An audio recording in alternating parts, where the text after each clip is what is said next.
আমি আমার মার জবানে শুনছি, আমার মা এখনো বেঁচে আছে, আলহামদুলিল্লাহ।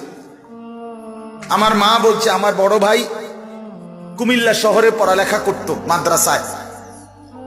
একবার বন্ধুদের সাথে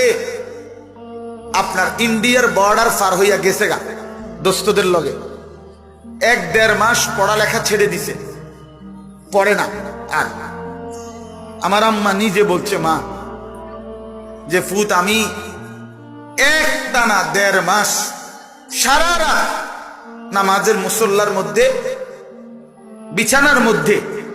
নামাজের মসলা সারা রাত চোখের পানি ফেলে কাঁদছি, সারা রাত কান্দে মাওলারে বলছি মাওলা আল্লাহ আমার প্রথম সন্তান যদি বরবাদ হয়ে যায় তাইলে আমার পরবর্তী সন্তান সব শেষ হয়ে যাবে, আল্লাহ আপনি আমার উপরে এত বড় শাস্তি দিয়েন না। আমার আম্মা বলছে পুত 1.5 মাস পরে